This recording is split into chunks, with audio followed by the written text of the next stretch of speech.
Okay, everybody, welcome to 2018. I wanted to do a beginning of the year update on just a few things.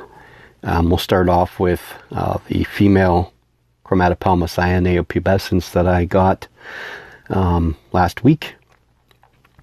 She, excuse me, she's done her thing, mostly webbing here, as you can see, and a little bit there, and just a little bit here in the corner.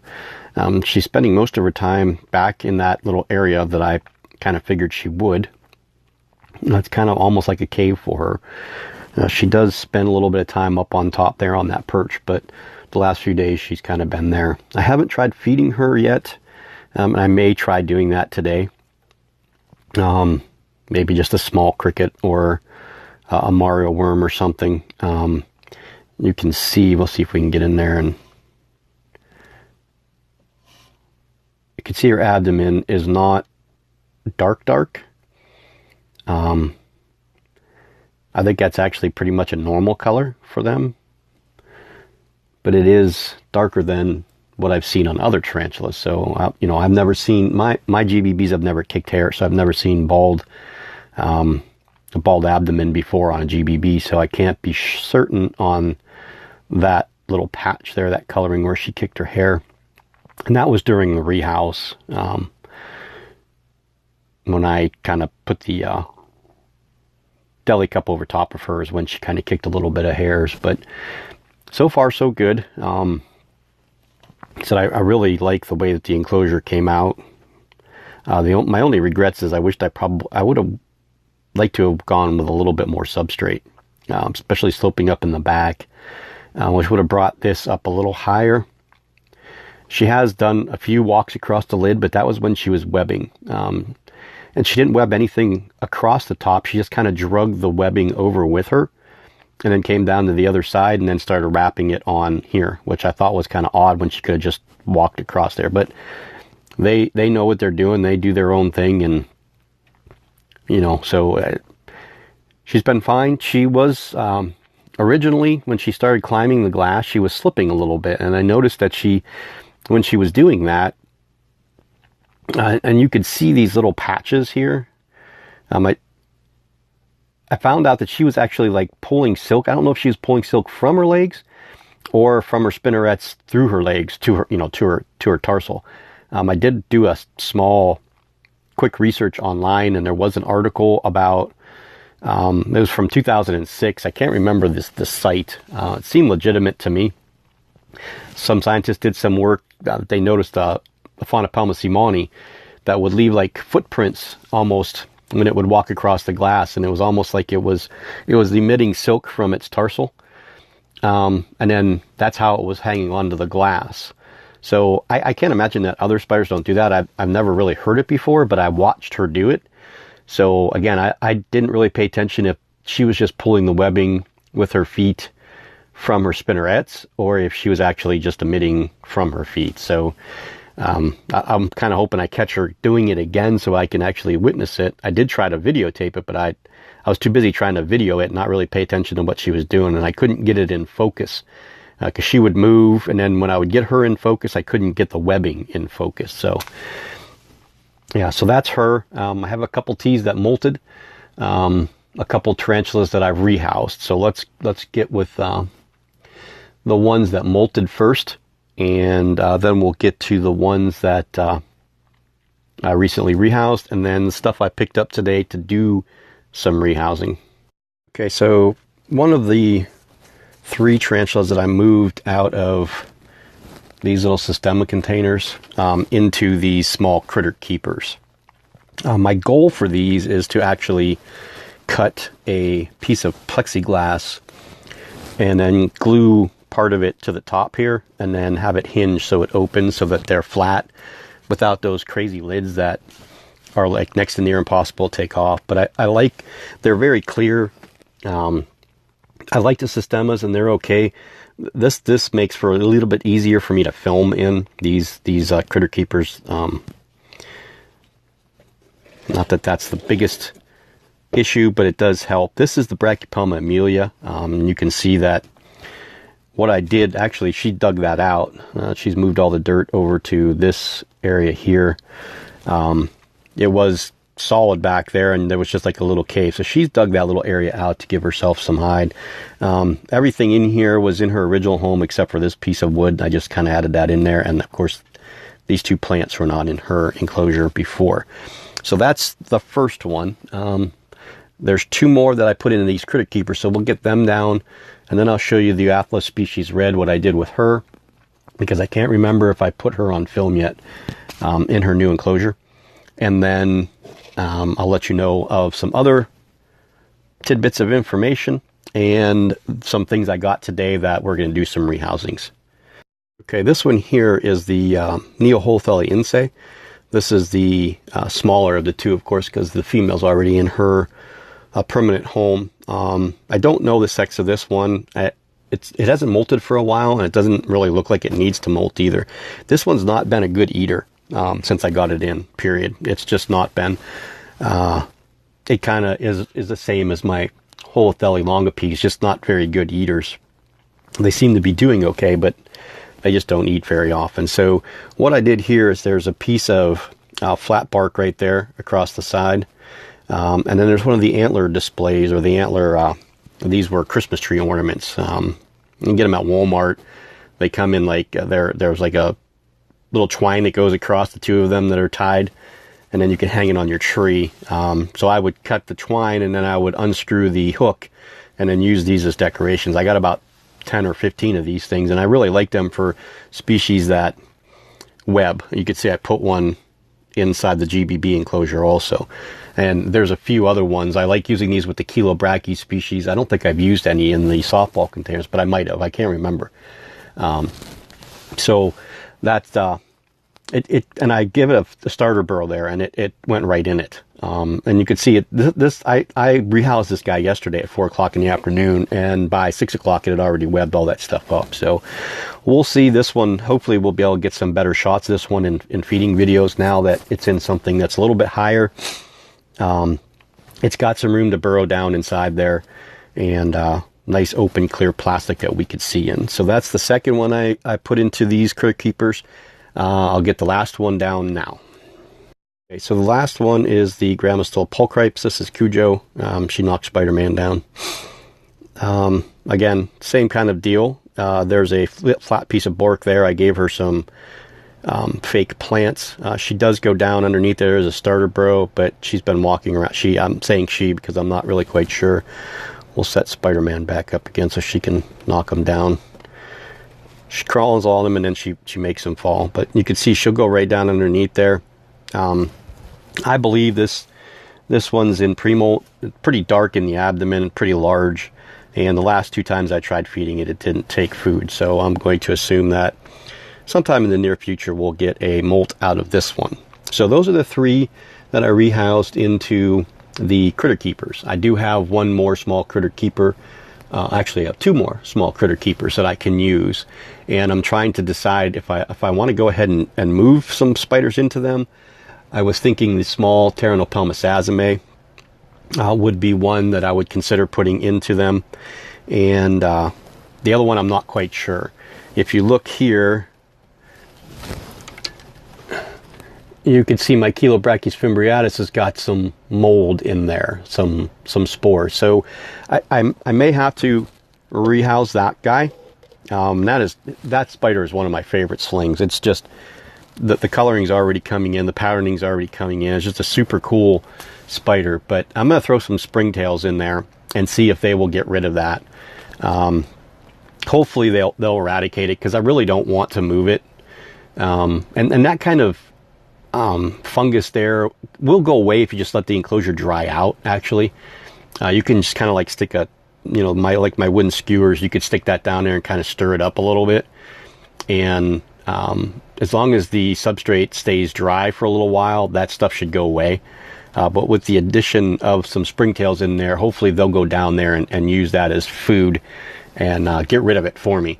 We'll find out. Can't say for sure, but it's quite possible. So I'm going to do another video in the next day or two on some spiders that are in pre-molt.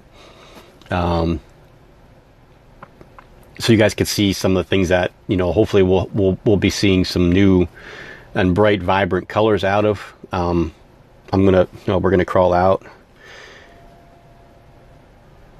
Yeah, you can crawl out if you want to crawl out, but you're not gonna go anywhere. Now you see that here's a good indication. Very docile spider, and I went through this with the Euathlus species red, and maybe she'll do it today. But people that want to handle their spiders, again, I don't really care one way or another what you guys do with your spiders, and I can do a video on handling, you know, and my thoughts and my views, because again, I particularly don't care. I didn't buy your spiders for you, so, you know, do what you want to, just do it safely, you know. I mean, close to as close to the ground as you can get, or, you know, on the bed or whatever. So if they do bolt or jump or fall, they won't die. I don't have a problem with it, but it's got to be on their terms. That's the way I feel. I mean, if you're sticking your hand in the enclosure and you're coaxing them out, you know, you're tapping them on the butt with a brush just to see if they're willing to be held. To me, that's not, you know, that's not there. If they crawl out of the enclosure like she just did, and she wants to go on your hand, I don't think that's a big deal. But again, they're your spiders, so, you know, you can see how dark her abdomen is there. And we shouldn't be handling a spider that's in pre-molt. Anyway, so if you suspect your spider to be in pre-molt, I wouldn't be handling it, because they're a lot more fragile in this state. So, and especially right after a molt too, for, you know, at least a month. I would give them at least a month before you try doing anything like that. But if they decide they're going to crawl up the side of the enclosure, and you stick your hand there and they crawl out on it, I don't see that as a problem, because they're doing it on their own terms. And you can see she was crawling out. I put my hand there, and she got to a point where she touched my hand, and she didn't want to go any further, so she backed down inside the enclosure. And that's what happened with the Euathlus species red the other day. She did it 3 times before she actually crawled out onto my hand. And then once I had her in my hand and she crawled around on my arm for a little bit, she did not want to go back in. No, I don't want you to come out because you're in pre-molt. So, all right, I'm going to get her back in, get her cover on, and we'll get the Euathlus species red down and see what she wants to do. Okay, so here is the female Euathlus species red. Tawny is her name. She was put out. I took her out of one of those. Okay, that's a larger Systema. It's about the same length as this. This is a little bit skinnier, and this is a little bit taller. But it's clear. Again, I'm trying to get away from some of the opaque stuff and try to get more clear enclosures. I'd like to get rid of all of those enclosures up there and go with, you know, things like these. So that's my goal for this year, is to try and get everything that's opaque gone, except for, you know, the bigger ones. Those ones up there are probably gonna have to stay, because you don't find too many enclosures that size at a decent price. I can't afford to, you know, be buying $50 enclosures for everybody. So again, yesterday or a couple days back, I held her. It was the first time that I actually kind of intentionally let one of them crawl in my hand. I've had a couple that have crawled on my hand that I didn't want. Poecilotheria rufilata, Heteroscodra maculata, slings. But she is very, very inquisitive. She likes to know what's going on, and she'll probably try crawling out now. And again, when she did it the other day, she touched my hand, and then she crawled right back in. So we'll see if she decides that she wants to come out. And I don't know if you guys the lighting isn't probably where we want it to be, but she's not easy to get back in when she comes out, though. That's the problem. There she is.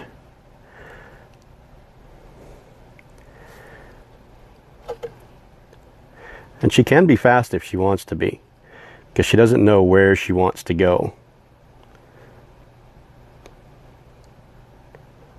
She just likes to go where she wants. Then you just kind of let her go right back into her enclosure. She'll probably turn right back around and crawl right back out again. But yeah, this is what I did. This is the old piece of, it's not really wood. This is an actual bought decoration for an aquarium or a reptile. That was in with the Lasiodora paraibana. Of course, when I moved her into her new home, she went into something, she used other decorations. There she is again. So she'll crawl out all over you, and she'll need to be stable. That's the big thing, because you don't want her to fall. So, all right, before she goes crazy, I'm going to get her back in, because I can't do it with one hand. Okay, so she's back in. Yeah, she went on a little adventure up to the shoulder. When they're motivated to go where they want to go, they just go where they want to go. I kind of put my hand there, and she crawled right over it pretty quickly and got up to my shoulder, and then I got her back down, got her back in. But she doesn't bolt. She's not fast. She's very methodical when she walks, so I don't have a problem handling her. I wasn't real keen of where I'm, because I'm sitting here, so I'm a good, I'm knee height to the floor. So she would have had a decent fall. I should have moved over closer to being on top of the bed. That's why I kind of put my hand back over top of her enclosure. But once she started crawling up my arm, I really couldn't control what she was doing, holding on to the camera. So those are the 4 spiders that I rehoused. Okay, I'll give you just a quick, we'll look over here. I have some suitors for the Dolichothele diamantinensis mature male. Hopefully, there's at least 3 people that want them, so I just have to figure out what I want to do with them. I have a pretty good idea. I'm probably just going to send him across the state to Vlad and let him breed her, or him with his female, sorry, and we'll just split the sack evenly. I'll talk to him later today and see what he wants to do. I think the temperatures are going to be okay in the next coming weeks, so I can get him out, but he does need to eat and harden back up, because he's only about 5 or 6 days, 7 days at the most, I think, off of a molt. So I want to make sure that I get him hardened up and him building a sperm web so that he can get right into the enclosure of Vlad's female when he gets there.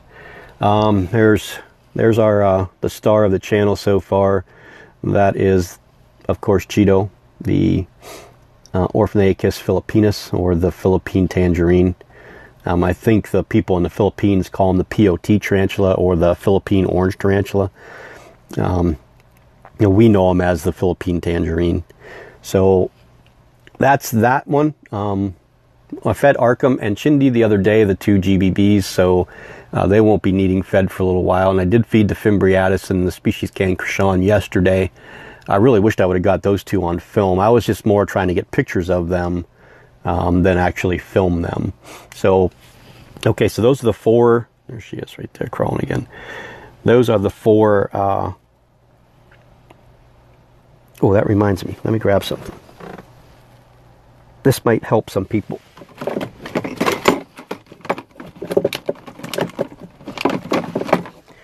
Okay, so what I found with these plastic enclosures is when you stack them and then you go to pick them up, or you like put them back, sometimes they will slide on and scratch the top, which kind of muddies up the top. So I found these things at Walmart.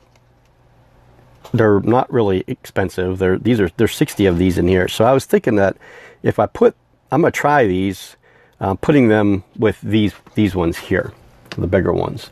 I'm going to put 1 in each corner, and that they're felt, but they'll stick right to the bottom. That'll keep, the enclosures from scratching. So once it goes on there, that should slide.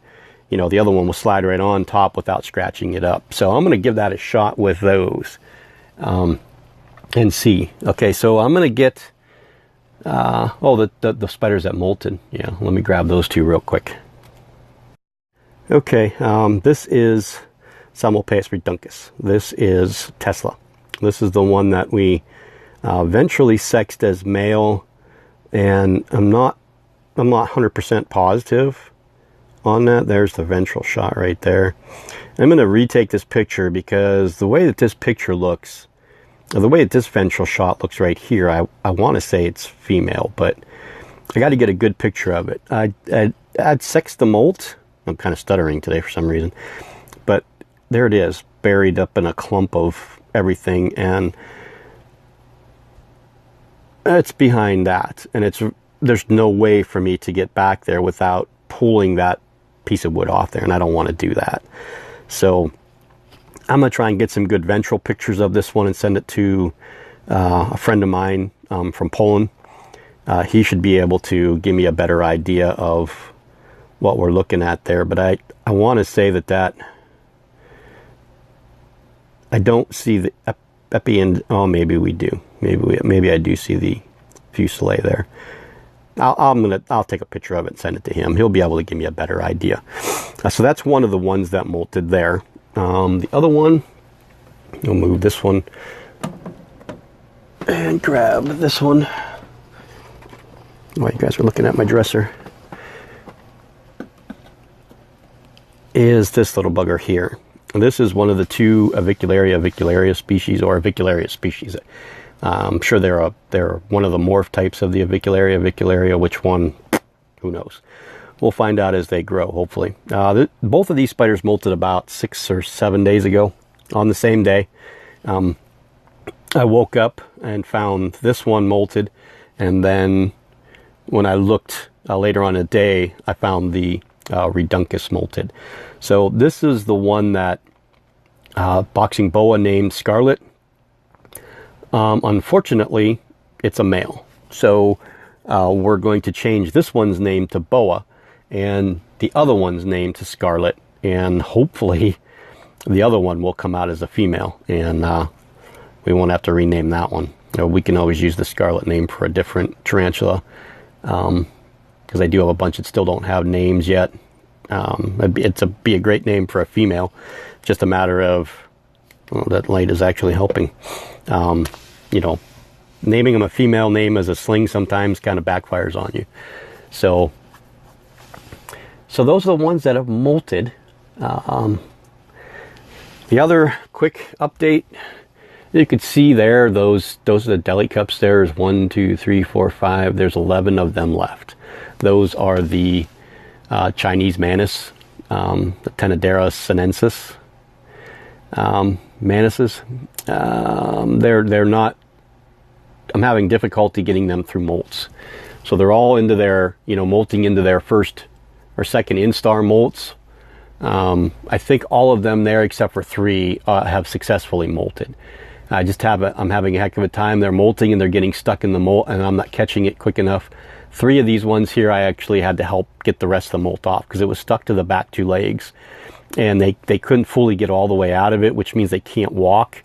And it seemed like they would just wither up and die, and they would fall on the ground, and I'd find them in the bottom. These ones need to be fed again today. I feed them every other day. It's a chore. It really is. But now there's only 11 of them. It's not so bad. It's just throwing some fruit flies into a cup, stick them in the refrigerator, throwing up, 1 or 2 of them in there with them, and then watering them. I water them the same time that I feed them. So it's just a quick spritz of water on one side of the enclosure. I did get the bigger next size cups up for these guys, and I do. Peyton's Tarantulas wants 3 of them, so hopefully I can get a hold of her and get 3 of these buggers off to her sometime this week, hopefully. That'll eliminate 3 more that I have to feed. I'll make sure that I give her 3 of the stronger ones that I know have been doing well. You can see like this, the one on the bottom. I don't know, you can't see right now. The one not on the bottom, but the second one, now you can't see it. No way the light is. Anyway, the second one up is one on the left-hand side, is one that hasn't molted yet. So those are the ones that, like I said, this is the molting part of the thing, just the 2 that molted at the end of the year. So in 2018, we haven't had any molts yet. I'm going to kind of try and keep a log of everybody that molts this year.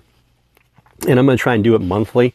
So I'll create a file on my phone and just do a video of every time one molts, and then I'll just throw them in there. And at the end of the month, I'll do a molt update for the month, or add that into the end of the month update or whatever. I'm trying to get some different ideas and different ways to do some videos, not just willy-nilly do them, like pick up the phone and say, oh, I think I'm just going to do this today. But I think that's part of what makes, what makes me. I just kind of start videoing and start talking, and people like it, people don't like it, whatever. But so that's those guys. So the last thing I'm going to do here is I'm going to show you the stuff that I got today at at Hobby Lobby, and I kind of used my Christmas money to pick up spider enclosures and stuff like that. So, yeah, no new pets. I got to feed the Pac-Man frog today. Boy, I got to definitely need to feed a Pac-Man frog today. And I bought some feeder fish for the, well, let me take you over there. Okay, so there is our American snapping turtle. This is the one that my son rescued on that was kind of stuck to the tar of the road.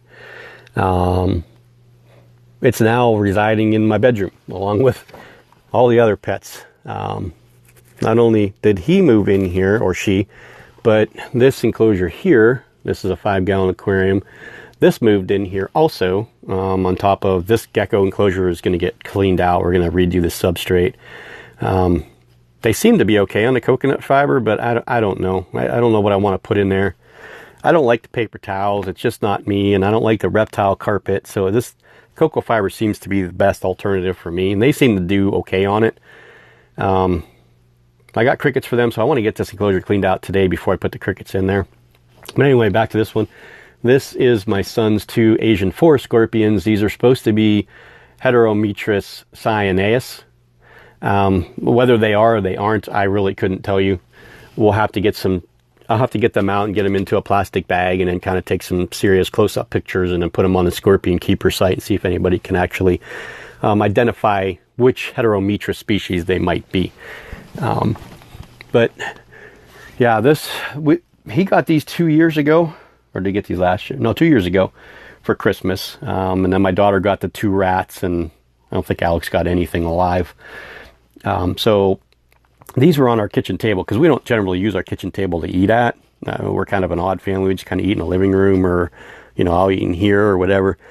But, so while we did, for every New Year's Eve, we always do fondue. So we know of course we have to use the kitchen table. So it was, oh, we need to clean it off. We'll put them in here. And I was like, well, you're going to put them in here, just leave them in here. And I'll just feed them and take care of them. Like, the scorpions I was doing anyway. Our boys like their room cold. So, putting the scorpions in there, even though there's a heat mat on it, I didn't want to do that, and I didn't want to do that with the turtle because I was afraid that if it's too cold, the turtle might try to hibernate. So I'm going to it's got a dock that my wife had in there. You know, it's probably more for a painted type of turtle, one that would come out, you know, on the land and bask, which snapping turtles don't generally do. So I got to find something for him to hide in or hide under. Not that I think it really is necessary, but so yeah, I got some feeder fish for him. I got 4 of them. I'll put 2 in with him, and then I'm going to try feeding the other 2 to the Pac-Man frog. I'll try videotaping it, see how he does, or how she does with it. But, yeah, so that was my trip to the pet store. But let me get the stuff out that I got, and then I want to show you guys what I'm going to rehouse, hopefully today. I don't know if I'm going to get it all done today, but at least a couple of them. Okay, so here are the things I got today. And these have, the dimensions are on here. Where does it say how big they are?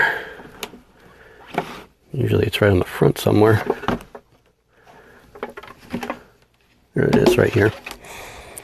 So this one is 9 inches by 4.38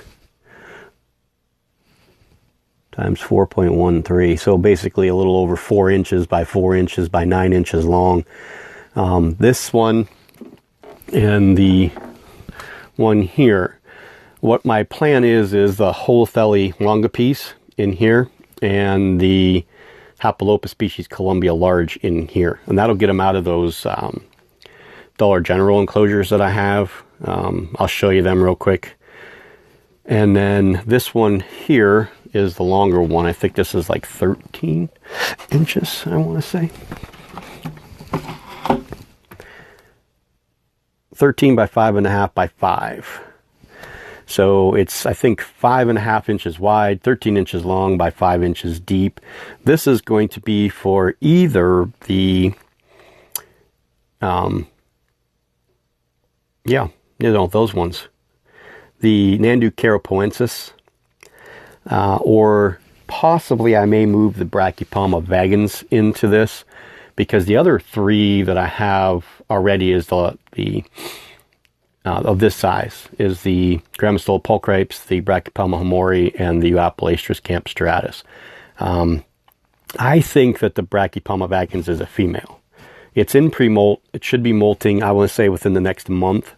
So I was kind of reluctant to put it in here because I was afraid that it would get too big for this. I think it would still be okay for another molt or two in here, but this, I think it's to be better for the Nandu carapoensis because it can grow into it, whether it's male or it's female.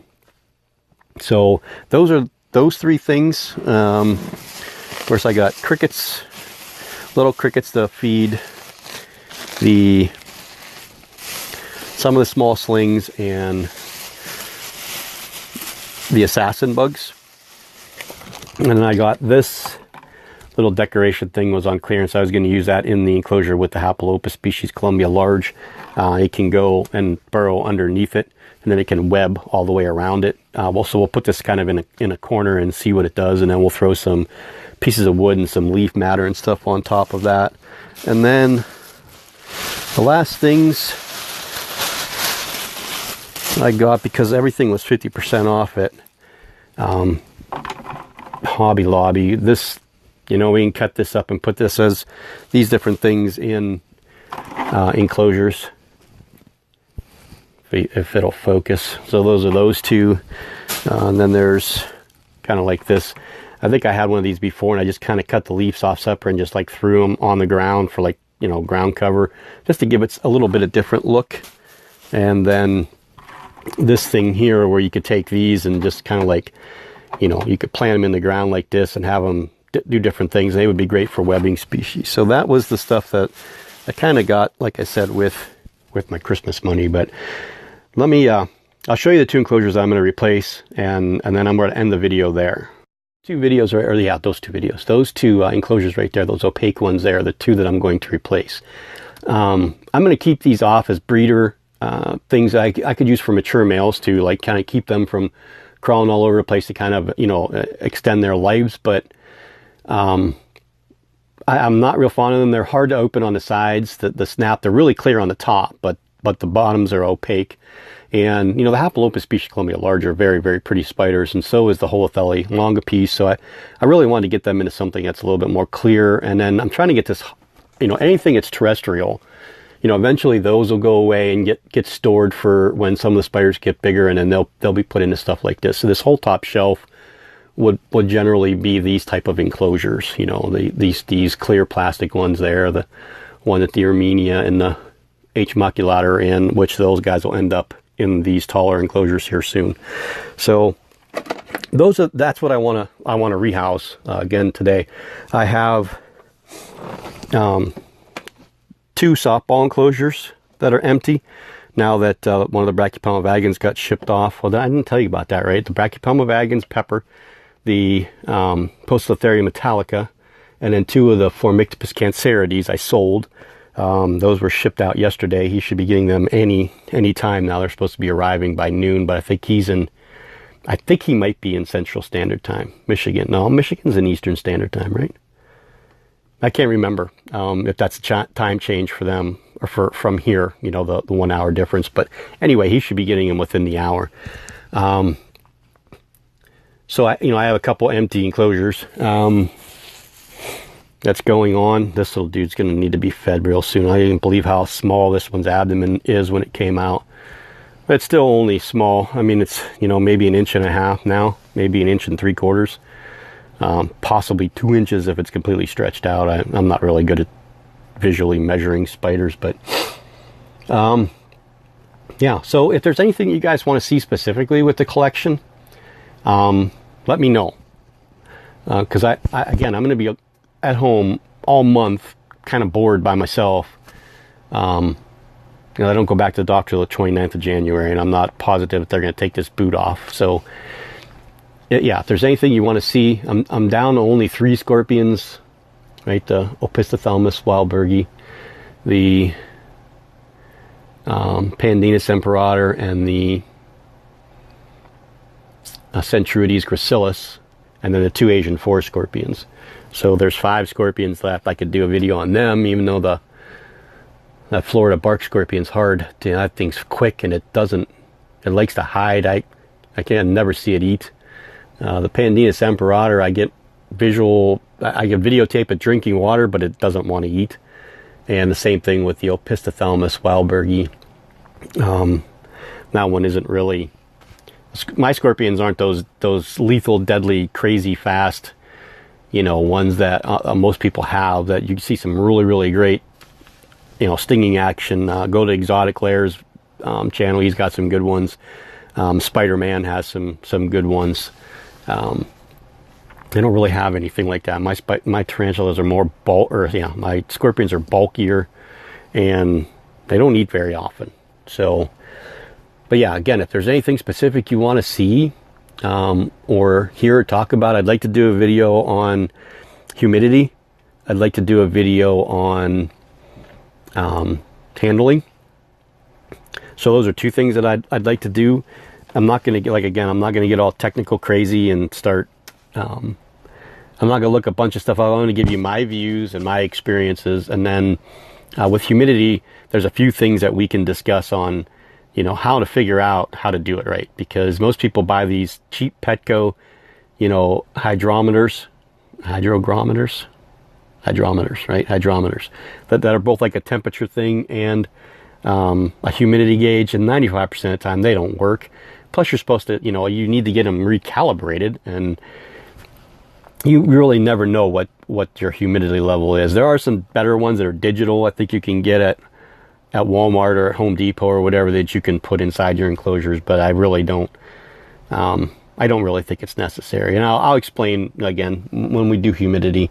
I'll explain all that. But yeah, there's some spiders that are going to need to be fed here soon, so we'll do a feeding video.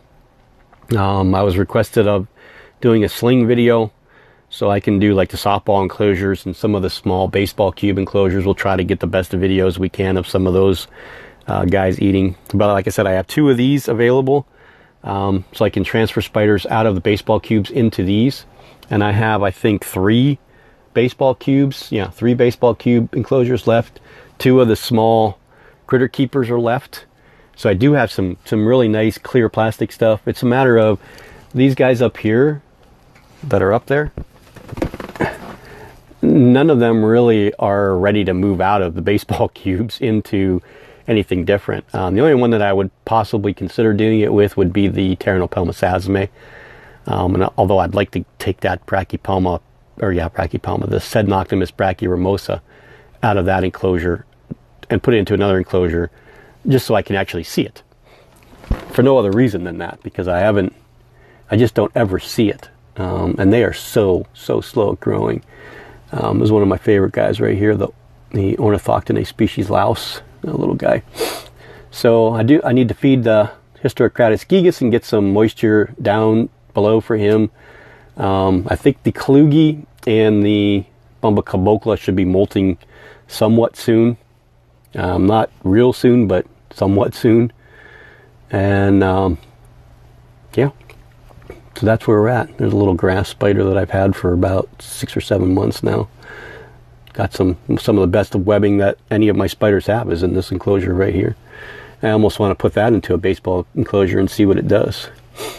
I had 3 of them. The other 2 didn't make it. This one's the female. The other 2 were mature male. So my battery's dying in my little flashlight. So, yep, that's where we're at. Again, hope you guys enjoyed this. This is going to be a little longer than I really expected it, but that generally happens with me. So we'll talk to everybody soon, and we'll see you in the next video. Thanks for watching, and again, thanks for all the support.